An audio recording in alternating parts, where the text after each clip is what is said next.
Thiruvananthapuram അമ്പൂരിയിൽ traveller കയറി 3 വയസ്സുകാരി മരിച്ച സംഭവത്തിൽ അമ്മ ജീവനൊടുക്കാൻ ശ്രമിച്ചു. ഋതുവേദയുടെ അമ്മ നിസ ഗുരുതരാവസ്ഥയിൽ സ്വകാര്യ ആശുപത്രിയിൽ ചികിത്സയിലാണ്.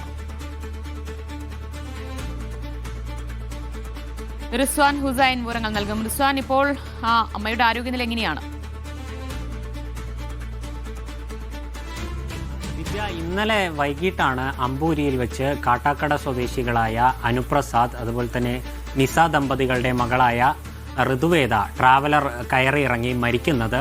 ഇതിന് പിന്നാലെ ഇന്ന് രാവിലെയാണ് ഋതുവേദയുടെ അമ്മ നിസ ജീവനൊടുക്കാൻ ശ്രമിച്ചത്. വീട്ടിനുള്ളിൽ വെച്ചായിരുന്നു ജീവനൊടുക്കാനുള്ള ശ്രമം.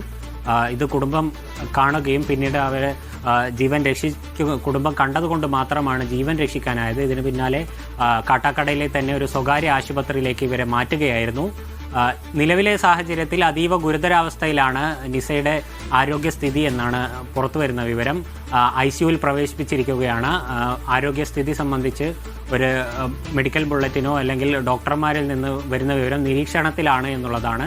നിലവിൽ അത്തരത്തിൽ അതീവ ഗുരുതരാവസ്ഥയിൽ തുടരുകയാണ് എന്നുള്ളതാണ് ആശുപത്രി അധികൃതർ പറയുന്നത്. ഇന്നലെ വൈകിട്ട് അമ്പൂരിയിൽ കുമ്പിച്ചൽ കടവ് പാലത്ത് വെച്ചായിരുന്നു ഈ ഒരു അപകടം നടന്നത്. ഇവർ 3 കുടുംബങ്ങളായിട്ടാണ്, ഈ കാട്ടാക്കടയിൽ നിന്ന് ഈ 3 കുടുംബങ്ങളായിട്ടാണ് ഈ വിനോദസഞ്ചാര കേന്ദ്രം, ഈ അടുത്തിടെ പണി പൂർത്തിയായ ഒരു പാലമാണ് അമ്പൂരിയിലേത്, അങ്ങോട്ടേക്ക് പോകുന്നത്. അവിടെ വെച്ചാണ് ഇവർ സഞ്ചരിച്ച അതേ ട്രാവലറിൽ തന്നെ അതിന് മുന്നിൽ നിൽക്കുകയായിരുന്നു ഈ കുട്ടി. അതിന് ഹാൻഡ് ബ്രേക്ക് ഇട്ടിട്ടുണ്ടായിരുന്നു. ആ ഹാൻഡ് ബ്രേക്കിൻ്റെ വയർ പൊട്ടിയിട്ടാണ് പിന്നെ വാഹനം മുന്നോട്ട് വരികയും ആ കുട്ടിയുടെ മേത്തുകൂടി കയറി ഇറങ്ങുകയുമായിരുന്നു.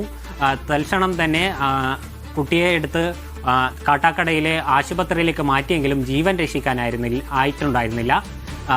ഈ അനുപ്രസാദ് നിസ ദമ്പതികളുടെ ഏക മകളാണ് ഈ മരിച്ച ഋതുവേദ. അതുകൊണ്ട് തന്നെ വലിയ രീതിയിലുള്ള മാനസിക വിഷമത്തിലായിരുന്നു ഈ മരണത്തിൽ, കുട്ടിയുടെ മരണത്തിൽ കുടുംബം.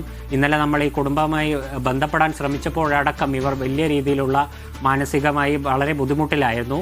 ആ ഒരു ഘട്ടത്തിലാണ് ഇന്ന് രാവിലെ അമ്മ കൂടി ജീവനൊടുക്കാൻ ശ്രമിച്ചത്. നിലവിൽ കുട്ടിയുടെ പോസ്റ്റ്മോർട്ടം പൂർത്തിയായിട്ടുണ്ട്. തിരുവനന്തപുരം മെഡിക്കൽ കോളേജിലായിരുന്നു പോസ്റ്റ്മോർട്ടം നടന്നത്. ഇന്ന് ഉച്ചയോടെ കുട്ടിയുടെ മൃതദേഹം വിട്ടു നൽകിയിട്ടുണ്ട്. ഈ സംസ്കാരം സംബന്ധിച്ച് ഇനി അമ്മയുടെ ആരോഗ്യനില കൂടി കണക്കിലെടുത്തായിരിക്കും ഇനി സംസ്കാര ചടങ്ങുകൾ നടക്കുക. നിലവിലെ സാഹചര്യത്തിൽ അമ്മയുടെ നില അതീവ ഗുരുതരമായി തുടരുകയാണ്. ദിവ്യ, എന്തായാലും മകളുടെ വിയോഗത്തിന്റെ ഞെട്ടലിൽ മനോവിഷമത്തിലാണ് അമ്മയും. വിവരങ്ങളാണ് റിസ്വാൻ നൽകിയത്.